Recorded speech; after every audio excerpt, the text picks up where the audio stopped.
So will start with the anti hypertensive agents. तो ये hypertension को ट्रीट करने के लिए हम यूज़ करते हैं। हाइपरटेंशन यानी जब हाई ब्लड प्रेशर हो जाता है पेशेंट में, तब हम इसको यूज़ करते हैं। अब हमारा नॉर्मल ब्लड प्रेशर सबको पता है 120/80, 120/80। इसमें 120 क्या है, this is systolic blood pressure and 80 is diastolic blood pressure. Systole पता है कॉन्ट्रैक्शन, डायस्टोल मतलब रिलैक्सेशन, जब हार्ट का कॉन्ट्रैक्शन होता है तब कितना ब्लड प्रेशर है, एंड देन डायस्टोल मतलब रिलैक्सेशन पे टाइम पे कितना ब्लड प्रेशर। देन अब यहाँ पे हमारा जो ब्लड प्रेशर है, अब इसका +-10 तो चलेगा, ठीक है, 120 का +-10 चलेगा, 80 से 90 तक मतलब थोड़ा +-10 हो जाता है। लेकिन जब हमारा ब्लड प्रेशर 140 से 159 तक पहुँच जाए तो ये स्टेज 1 के अंडर आता है। एंड यही हमारा 90 के बाद 90 से 99 पहुँच जाए डायस्टोलिक वाला, तो ये हमारा स्टेज 1 हाइपरटेंशन के अंडर आता है, ठीक है। उसको बोलेंगे कि उसमें स्टेज 1 हाइपरटेंशन है। देन स्टेज 2 हाइपरटेंशन में क्या है, जो हमारा ब्लड प्रेशर है 159 से 160 से 179 हो जाएगा, और ये हमारा 100 से 109 हो जाएगा, ठीक है। तो ये हमारा स्टेज 2 हाइपरटेंशन हो गया। थर्ड वन, बहुत ही सीवियर केस हो जाए जब, उसमें 180 से भी ऊपर हो जाता है, एंड दिस वन इज़ 110 से ऊपर, ठीक है, इक्वल टू या फिर उससे ऊपर। तो ये हमारा हो गया सीवियर केसेस में। अब इसके कॉजेज़ क्या हैं। सबसे पहला, जब हमारी ब्लड वेसल्स कंस्ट्रिक्ट कर जाती हैं, जब हमारा फ्लाइट एंड फाइट कंडीशंस आती है, तो सिंपैथेटिक नर्वस सिस्टम क्या करेगा, स्टिमुलेट करेगा ब्लड वेसल्स को, क्यों कंस्ट्रिक्ट करे, ताकि ब्लड प्रेशर ब्लड सप्लाई अच्छे से हो जाए। तो फंक्शनल वैसोकंस्ट्रिक्शन,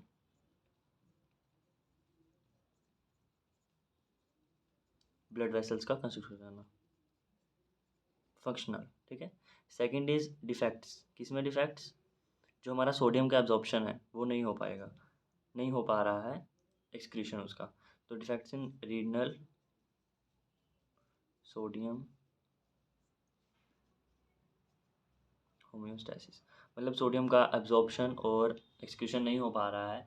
तो अगर ज़्यादा सोडियम हमारे ब्लड में रह जाएगा, तो जहाँ sodium, sodium is a salt, तो जहाँ पर ज़्यादा सोडियम होगा वहाँ पर वाटर ज़्यादा होगा, जितना वाटर रिटेंशन होगा ब्लड वॉल्यूम बढ़ जाएगा, ब्लड वॉल्यूम बढ़ जाएगा तो ब्लड प्रेशर बढ़ जाएगा, ठीक है। उसको हम आगे देखते हैं।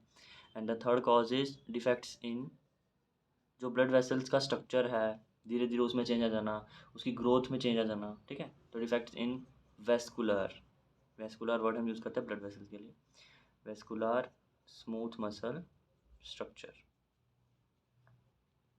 या फिर हम ग्रोथ भी बोल सकते हैं। तो ये सब चेंजेस आ जाना, ये हमारे कॉजेज, ठीक है।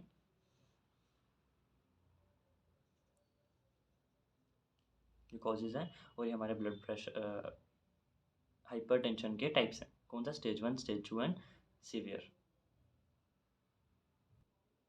सो ये हमारे कॉजेज़ हैं, जेनेटिक इन्फ्लुएंस की वजह से भी हो सकता है और इन्वायरमेंटल फैक्टर्स भी इसमें हो सकते हैं, ठीक है। तो पहला हमने देखा defects in renal sodium homeostasis, दूसरा देखा फंक्शनल वैसोकंस्ट्रिक्शन, तीसरा देखा defects in vascular smooth muscle growth and structure.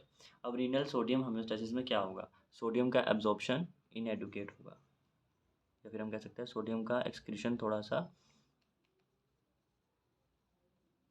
जितना होना चाहिए उतना नहीं हो रहा है। तो अगर वो हमारे ब्लड में ज़्यादा हो जाएगा सोडियम, तो जहाँ पे सॉल्ट ज़्यादा वहाँ पे वाटर ज़्यादा, तो वाटर की रिटेंशन ज़्यादा हो जाएगी, वाटर की रिटेंशन ज़्यादा हो जाएगी तो ब्लड वॉल्यूम बढ़ जाएगा, ब्लड वॉल्यूम बढ़ेगा तो कार्डियक आउटपुट बढ़ेगा, ठीक है। और ये ब्लड वॉल्यूम बढ़ेगा, इसकी वजह से जो हमारा फंक्शनल वैसोकंस्ट्रिक्शन हो रहा था, तो जो ब्लड वेसल्स का काम है वो बढ़ रहा है, तो हम कह सकते हैं वैस्कुलर रिएक्टिविटी बढ़ रही है, क्योंकि हम बार बार उससे काम करवाएंगे तो रिएक्टिविटी उसकी बढ़ जाएगी, और ब्लड वॉल्यूम भी ज़्यादा है,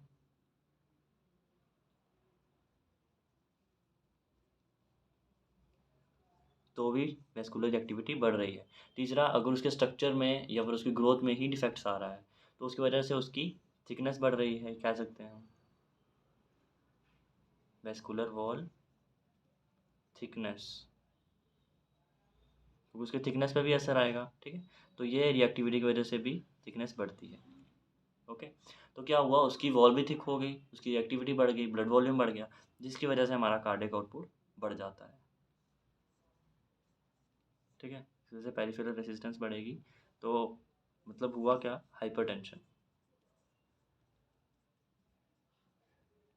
क्योंकि ब्लड वॉल्यूम बढ़ा, ब्लड वेसल्स का काम बढ़ गया, तो काम बढ़ गया तो उनकी जो वॉल है वो थिक हो गई। ठीक है, थिक होने की वजह से अब वो उतना, जैसे पहले ब्लड वेसल्स इतनी थी, बाद में पेरिफेरल रेजिस्टेंस होने की वजह से वो ब्लड वेसल थोड़ी थिक हो गई है, तो उसको ब्लड को जाने को जगह कम है, इसकी वजह से हाइपरटेंशन हो जाता है। ये क्यों हुआ, थिकनिंग की वजह से। सो कॉजेज देख लिए, अब इसकी क्लासिफिकेशन देख लेते हैं फिर एक एक करके, जो हमारा मेडकेम का मेन पार्ट है, मैकेनिज्म ऑफ एक्शन और ड्रग्स का स्ट्रक्चर, वो देख लेते हैं। सो इसमें हमारे आ रहे हैं सबसे पहला बीटा ब्लॉकर्स, एड्रीनर्जिक, ये हमने मेडकेम में पढ़ लिया हुआ है। तो यहाँ पे इतना नहीं, बस इतना याद रखना, एड्रीनर्जिक ब्लॉकर्स मतलब एड्रीनर्जिक जो हॉर्मोन्स होते हैं, ठीक है, उनका क्या काम होता है, सिंपैथेटिक एक्शन, मतलब एक तो हमारा ब्लड वेसल्स को कंस्ट्रिक्ट करना, ब्लड प्रेशर को बढ़ाना, हार्ट रेट को तेज़ करना, ठीक है, वो सब है सिंपैथेटिक का काम। तो ये जो बीटा रिसेप्टर हैं, ये जो ब्लॉकर्स हैं उसी को ब्लॉक करेंगे ताकि हाइपरटेंशन ना हो। दूसरा हमारा ACE enzyme inhibitors, ACE angiotensin converting enzyme inhibitors, ये हम ये आता है RAA सिस्टम में। ठीक है, इसको हम लास्ट में पढ़ेंगे क्योंकि इसके स्ट्रक्चर थोड़े से मुश्किल है बाकी सबके कंपैरिजन में, तो उसको लास्ट में देखेंगे। थर्ड वन है हमारा centrally acting adrenergic drugs,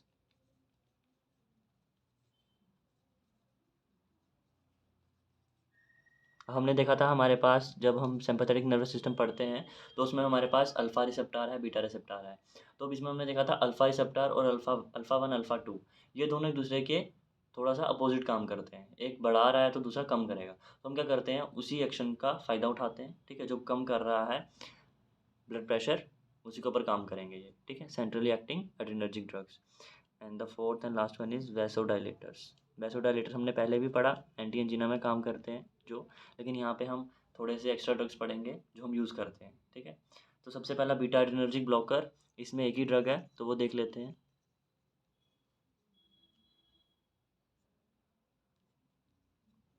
beta adrenergic blocker.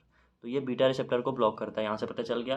तो ये सिंपैथेटिक नर्वस सिस्टम का एक्शन जो है वो ब्लॉक कर रहा है। इसका स्ट्रक्चर कैसा है, एक थायाडायाजोल रिंग है, दिस इज थाया सल्फर, दो नाइट्रोजन डायाजोल, ठीक है। उसके बाद ये यहाँ से ऑक्सीजन से कनेक्ट है, उसके बाद तीन कार्बन, 1 2 3, एक दो तीन, तीन कार्बन के बाद ये NH से कनेक्ट है, नाइट्रोजन जो आगे हमारा टर्शरी कार्बन से कनेक्ट है, ठीक है। तो ये जो कार्बन है ये तीन मिथाइल ग्रुप्स के साथ अटैच है। देन इस तरफ एक ग्रुप है, थोड़ा सा याद रखना क्या है, बेंजीन की तरह है पर बेंजीन है नहीं है। तो ये नाइट्रोजन है इसके एक तरफ, और दूसरी तरफ ऑक्सीजन है।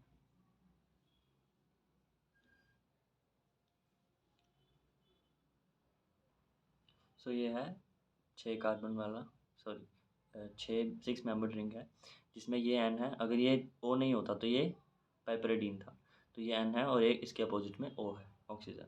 तो ये जो हमारा है स्ट्रक्चर है टाइमोलोल का।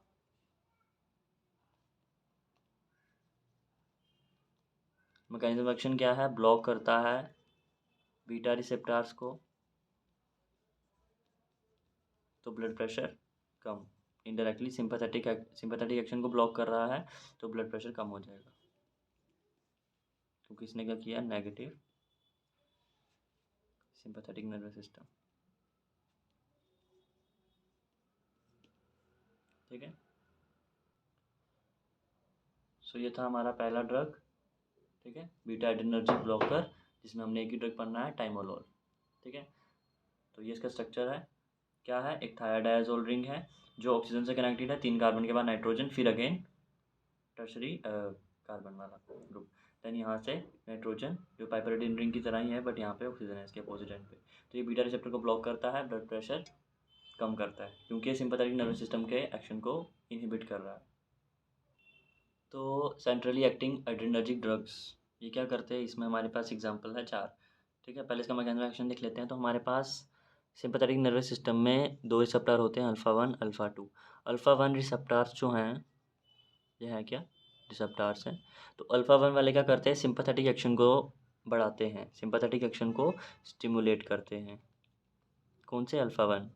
तो ये क्या कर रहे हैं, स्टिमुलेट कर रहे हैं, और ये वाले इनहिबिट कर रहे हैं। तो ये ब्लड प्रेशर को क्या कर रहा है, बढ़ा रहा है, और ये वाला क्या कर देगा, ब्लड प्रेशर को कम कर देगा। तो हमारे जो सेंट्रली एक्टिंग एड्रेनर्जिक ड्रग्स हैं वो क्या करते हैं, वो अल्फ़ा 1 रिसेप्टर्स के साथ बाइंडिंग करते हैं। वो किसका बाइंड करते हैं, अल्फ़ा 2 रिसेप्टर के साथ। जब वो अल्फ़ा 2 रिसेप्टर्स के साथ बाइंड करते हैं तो ये इसको स्टिमुलेट करते हैं। जब ये इसको स्टिमुलेट करेगा तो ये सिंपैथेटिक एक्शन को इनहिबिट करेगा और ब्लड प्रेशर को कम कर देगा। तो हमारा हाइपरटेंशन जो है वो जो हमें हाइपरटेंशन को ट्रीट करना था वो हो जाएगा। तो उसने क्या किया, ब्लड प्रेशर को कम कर दिया। अब इसके बाद ये हो गया इसका मैकेनिज्म एक्शन। ठीक है, अब इसमें स्ट्रक्चर है।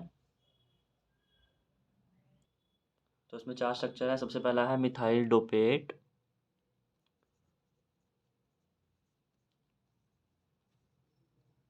हाइड्रोक्लोराइड, तो HCl लिख देते हैं।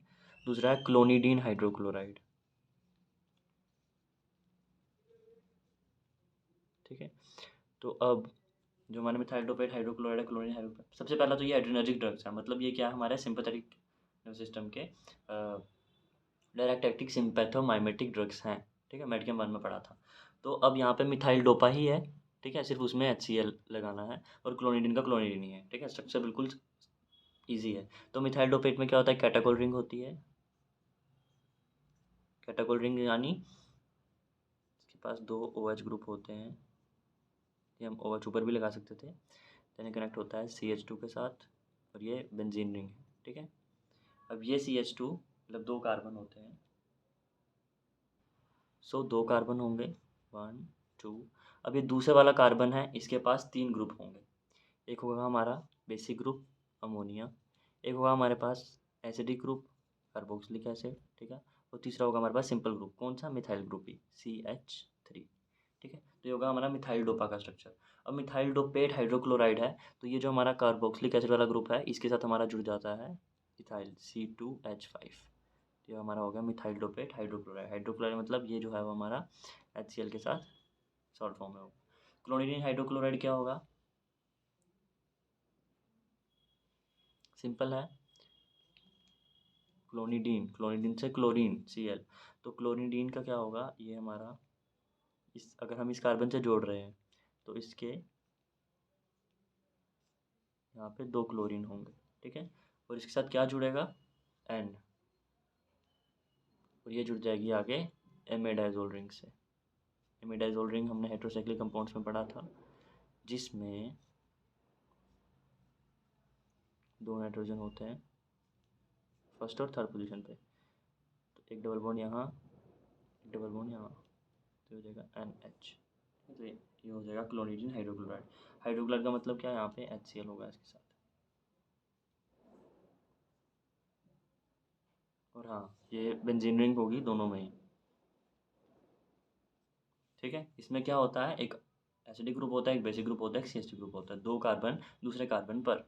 ठीक है, और कैटाकोल रिंग होती है। इसमें क्या है, क्लोनिडीन, क्लोरीन से याद आएगा, 2 क्लोरीन है, 2 क्लोरीन है, और उसी के बीच वाले में NH है, N के साथ एमिडाजोल रिंग है, तो बन गया क्लोरीडीन हाइड्रोक्लोराइड। ये क्या हमारे centrally acting adrenergic drugs. 2 structure हो रहा है। तीसरा है हमारा guanabenz acetate, guanabenz acetate. अब ये क्यों इसके साथ कर रहे हैं, क्योंकि ये इसके जैसा ही है। ठीक है, बेंजीन है, और गुआना मतलब गुआनिडीन रिंग, सॉरी गुआनिडीन हमारा ग्रुप। तो हमारी जो क्लोरीन की स्ट्रक्चर ही आएगा इसका गुआना बेंज, पहले आएगा हमारा 2 क्लोरीन। ठीक है, लेकिन इस बार हमारा नाइट्रोजन के साथ कनेक्ट नहीं होगा, और ये याद रखना है यहाँ पे बेंजीन रिंग ही होगी। तो ये बेंजीन हो गया, 2 क्लोरीन हो गए। अब ये हमारा कार्बन के साथ जुड़ेगा, जो कार्बन आगे N से जुड़ा है, नाइट्रोजन से। अब यहाँ से हमारा बनेगा गुआना, गुआनिडीन ग्रुप। तो गुआनिडीन ग्रुप क्या होता है, N, जो जिस कार्बन से कनेक्ट होगा वो भी आगे N से कनेक्ट होगा। ठीक है, ये होगा हमारा गुआनिडीन ग्रुप। अब यहाँ पे क्या करना है, ये जो डबल बॉन्ड है वो यहाँ इसके साथ बना रहा है। ठीक है, अब ये वाला इसके साथ बनाएगा, तो यहाँ पे क्या बचेगा, NH2 NH2 बचता है यार ना, एक कार्बन तीनों तरफ NH2 होता है और ये वाला इधर एक और है। तो ये होगा हमारा गुआनिडीन ग्रुप। और एसीटेट मतलब एसीटेट CH3COOH, ठीक है, ये इसके साथ इसलिए बना है। अब इसी के जैसा एक और स्ट्रक्चर है गुआनाथिडीन मोनोसल्फेट। सो अब इसमें क्या होगा, सेम गुआनिडीन ग्रुप तो होगा ही होगा, एथिडीन, ठीक है, तो इसमें हमारी एजिपिन रिंग आ जाएगी। तो क्या होगा, यहाँ पे हमारा ये सेकंड पोजीशन पे, फर्स्ट सेकंड पोजीशन में क्या था, नाइट्रोजन, तो यहाँ पे दोनों कार्बन होंगे, देन नाइट्रोजन जो जिस कार्बन से कनेक्ट है वो आगे 3 नाइट्रोजन से कनेक्ट है। अब ज़रूरी नहीं है डबल बॉन्ड यहाँ पे आए, डबल बॉन्ड यहाँ पे भी आ सकता है, तो इसमें यही है, इसमें ये डबल बॉन्ड यहाँ पर है, ठीक है, तो ये NH हो जाएगा, NH2 हो जाएगा। अब यहाँ पे डबल बॉन्ड नहीं है तो इसका H इसने ले लिया, तो ये हो जाएगा NH, ठीक है। तो ये गुआनिडीन जो ग्रुप है, ज़रूरी नहीं है कि जो डबल बॉन्ड है इसके साथ ही रहे, वो इसलिए क्योंकि यहाँ पे डबल बॉन्ड था तो ये थोड़ा रेजोनेंस में स्टेबल हो जाता है, इसलिए क्योंकि यहाँ पे साइड पे हो जाएगा, ठीक है। तो ये होगा हमारा गुआनिडीन ग्रुप। अब इसमें जो क्या है, एथिडीन, ठीक है, तो यहाँ पे हम एजिपिन रिंग लगाएंगे। एजिपिन रिंग कैसे आएगी, N 1 2 3 4 5 6 7, तो ये ऐसे ऐसे कितने कार्बन है इसमें, 1 2 3 4 5 6, एक नाइट्रोजन और 7 कार्बन, तो ये एजिपिन रिंग है, इसमें कोई भी डबल बॉन्ड नहीं आएगा, ठीक है। तो ये होगा हमारा गुआनाथिन मोनोसल्फेट मतलब एक सल्फेट ग्रुप, तो H2SO4, ठीक है। तो ये होगा हमारा गुआनाबेस एसीटेट और गुआनिडीन मोनोसल्फेट। बस याद रखना बेंज आ गया तो बेंजीन रिंग आएगी, ठीक है, और अगर बेंज नहीं आया तो ये एजिपिन रिंग आएगी। गुआना से याद रहेगा गुआनिडीन सल्फेट। यहाँ पे एक कार्बन के बाद नाइट्रोजन है, यहाँ पे दोनों कार्बन के बाद नाइट्रोजन है, सॉरी यहाँ पे 2 कार्बन थे,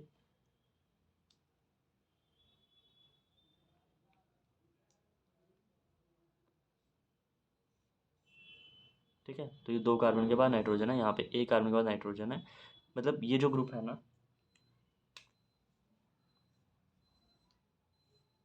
ये थोड़ा सा अलग है, बाकी इस तरफ भी सेम है, बस यहाँ पे थोड़ा चेंजेस है। क्या, यहाँ पे हमारा क्लोरिडीन का बेंजीन 1,3 डाइक्लोरोबेंजीन आ गई, यहाँ पे हमारा एजिपिन रिंग आ गई, ठीक है।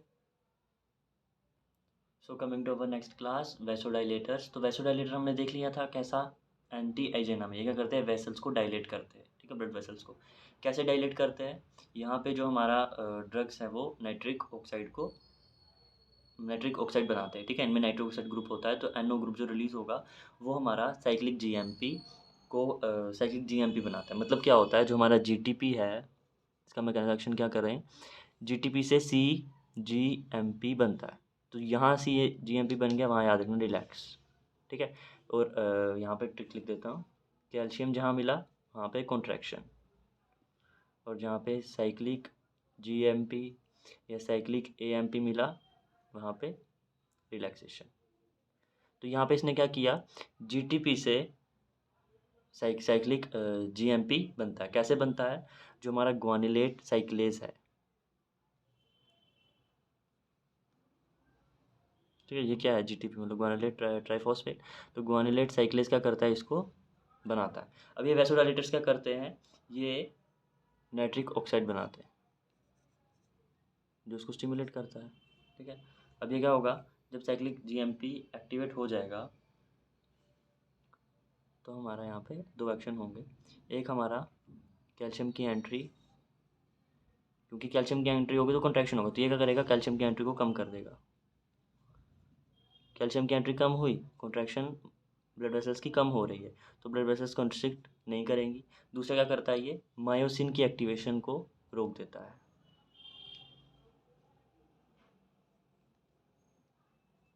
Stop activating myosin. Myosin actin पता है ना, मसल्स के फिलामेंट होते हैं, तो ये जो मायोसिन है ये उसको स्टॉप कर देता है। कैसे, ये जो साइक्लिक GMP है इसने क्या किया, फॉस्फेट ग्रुप रिलीज़ किया, तो ये फॉस्फोराइलेशन कर देगा, ठीक है, फॉस्फोराइलेशन कर देगा, जिसकी वजह से मायोसिन की कॉन्ट्रैक्शन नहीं होगी,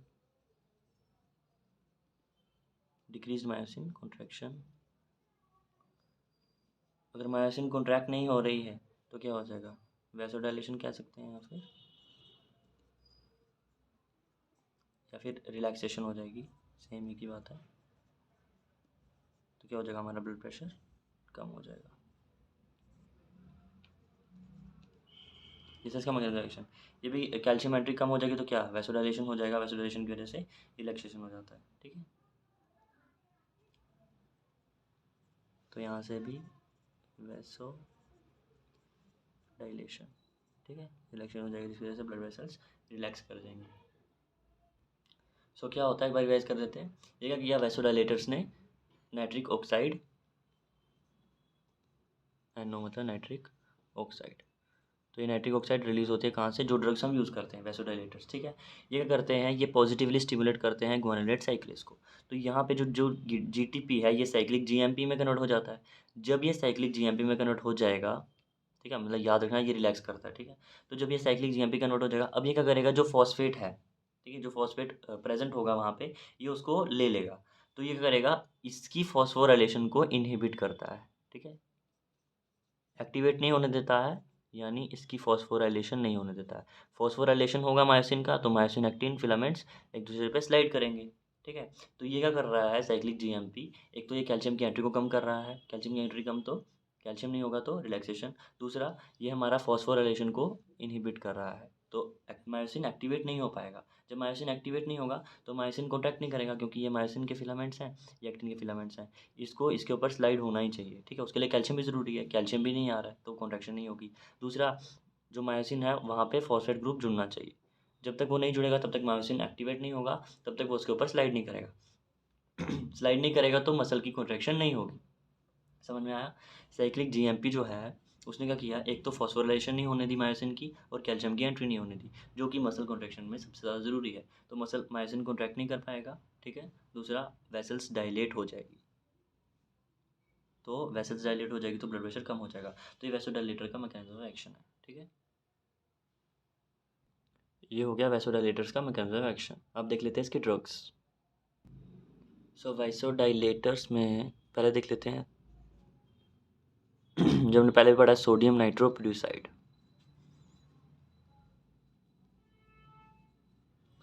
दूसरा देख लेते हैं मिनॉक्सिडल सोडियम।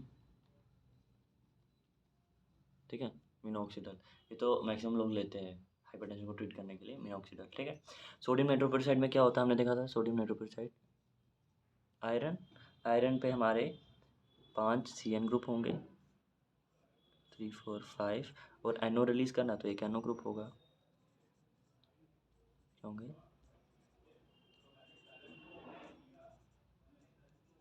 और सोडियम है मतलब ये सोडियम के साथ अटैच्ड होगा, Na,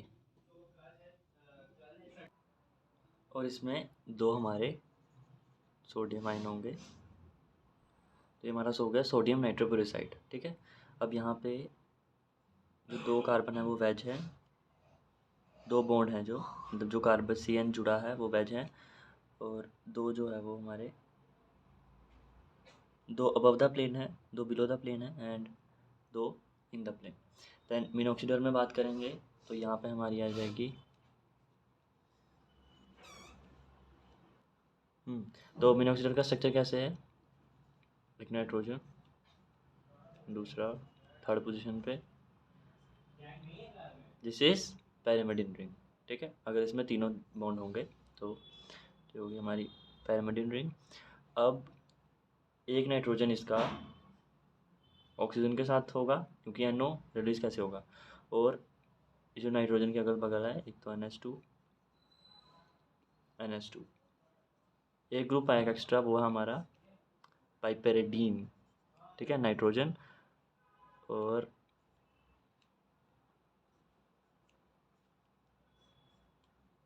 एक भी बॉन्ड नहीं होगा बीच में।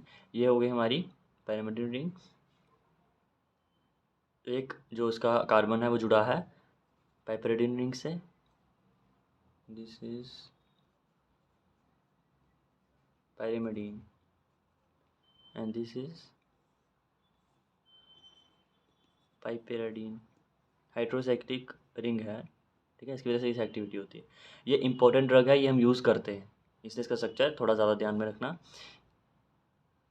पाइपेरिडीन रिंग के पैरामिडिन रिंग के 2 कार्बन NH2 के साथ जुड़े होंगे। ठीक है, एक खाली होगा, एक पाइपेरिडीन रिंग के साथ जुड़ा होगा, 2 नाइट्रोजन उसमें हैं ही, तो होगा हमारा मिनॉक्सिडल का स्ट्रक्चर, इसमें हम देते हैं मिनॉक्सिडिल सोडियम की फॉर्म में, ठीक है। तो हमारा मिनॉक्सिडिल हो गया सोडियम नाइट्रोक्लोराइड। इसका नेक्स्ट स्ट्रक्चर है डायअज़ोक्साइड, डायअज़ोक्साइड। देन नेक्स्ट है हाइड्राज़ोलीन हाइड्रोक्लोराइड, ठीक है। अब डायऑक्साइड कैसा है, थायाजाइड की स्ट्रक्चर की तरह ही है, बस यहाँ पे हमारा जो है सल्फोनिल ग्रुप एक ही होता है, ठीक है। तो कैसा हमने बनाया था, एक बेंजीन रिंग होती है, बेंजीन रिंग के इधर और इधर सल्फोनिल ग्रुप होता है, बट यहाँ पे एक ही होगा SO2 NH2, ठीक है। उसके बाद यहाँ का जो NH2 है वो एक साथ फॉर्मिक एसिड के साथ रिंग बना देता है, तो ये हो जाती है थायराइड वाली रिंग। अब यहाँ पे डबल बॉन्ड, इसमें कोई डबल बॉन्ड नहीं होगा। यहाँ पे क्या होगा, सिंपल डायऑक्साइड, ठीक है, 2 नाइट्रोजन ऑक्साइड। ये जो है यहाँ पे डबल बॉन्ड आ जाएगा, यहाँ पे आ जाएगा CH3 ग्रुप, जो हमने देखा था यहाँ पे उसकी एक्टिविटी अफेक्ट नहीं होती। यहाँ पे हमारा क्लोरीन आ जाएगा, ठीक है। वहाँ पे क्या था, क्लोरीन यहाँ पे आता था और यहाँ पे सल्फोनिल ग्रुप था, बट ये हमारा क्या है, क्लोरीन यहाँ आ गया तो ये एंटी हाइपरटेंसिव ड्रग बन गया। वो क्या था, डाययूरेटिक ड्रग, ठीक है। तो ये होगा डायऑक्साइड का स्ट्रक्चर। हाइड्राज़ोलीन हाइड्रोक्लोराइड की बात करेंगे तो इसमें आएगी एक benzene ring, similar. Benzene ring के बाद एक रिंग और आएगी, लेकिन उसमें 2 नाइट्रोजन पास में होंगे, ठीक है। तो नाइट्रोजन फर्स्ट और थर्ड पोजीशन पे थे, इसमें फर्स्ट और सेकंड पोजीशन में है। और ये एरोमेटिक है पूरी तरह से, तो ये ऐसे हो जाएगा, ठीक है। एंड यहाँ पे इसके एक कार्बन पे NH2 ग्रुप जुड़ा होगा। और हाइड्रोजलिन हाइड्रोक्लोराइड से पता ही चल रहा है, हाइड्रोजलिन हाइड्रोक्लोराइड, ये हाइड्रोजलिन और ये हाइड्रोक्लोराइड, ठीक है। ये होगा इसका स्ट्रक्चर। एक और ड्रग आता है वैसोडाइलेटर के अंदर, डेट इज़ रेजरपिन, ठीक है। उसका स्ट्रक्चर थोड़ा सा मुश्किल है, थोड़ा ध्यान से देखना। तो रेजरपिन का स्ट्रक्चर कैसा है, 3 बेंजीन रिंग बनानी है, 3 साइक्लोहेक्सेन रिंग बनानी है, जिसमें बीच वाली 2 जो होंगी, एक नाइट्रोजन यहाँ पे जोड़ दो बस, ठीक है। इसी के साथ एक और, इसी के साथ एक और। तो अब ये दोनों रिंग कौन सी होगी, पाइपरिडीन रिंग। सो ये दोनों रिंग कौन सी होगी, पाइपरिडीन रिंग, और ये होगी हमारी साइक्लोहेक्सेन रिंग, मतलब तीनों रिंग इकट्ठी आएगी। देन इसके साथ यहाँ पे हमारी आएगी पायरोल रिंग, तो ये होगा हमारा इस तरीके से NH, तो ये होगा हमारी पायरोल रिंग, पर इसमें एक ही डबल बॉन्ड आएगा। देन उसके बाद इसी के साथ बेंजीन रिंग जोड़ दो,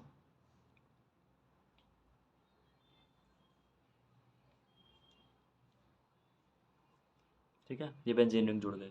अब क्या करना है, इसके साथ और इसके साथ फर्स्ट और थर्ड पोजीशन पे, अब इसमें ऑक्सीजन जोड़ने हैं, ठीक है। तो कैसे जोड़ना है, ऑक्सीजन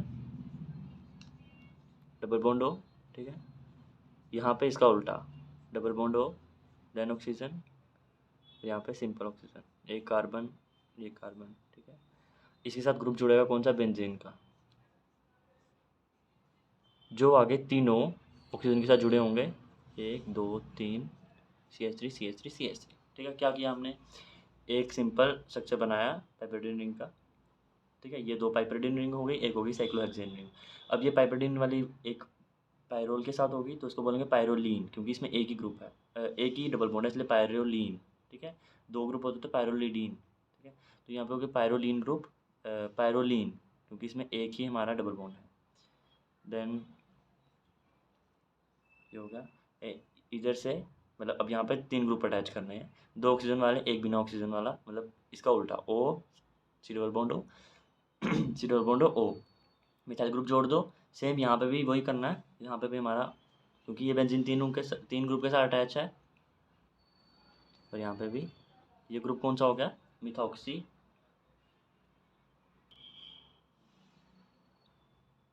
ठीक है। ये बेंजीन रिंग, 2 बेंजीन रिंग है, ये हमारा ऐसे ग्रुप के साथ अटैच है, ये हमारी पैरोल रिंग है, ये हमारे 2 पाइपरिडीन है, एक साइक्लोहेक्सेन रिंग। ये हमारा रेजरपिन का स्ट्रक्चर है, ये भी एंटी हाइपरटेंसिव की तरह यूज़ होता है। अब रह गया हमारा AC inhibitors, will continue in next.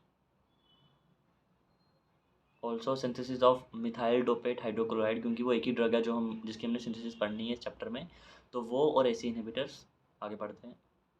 Thank you.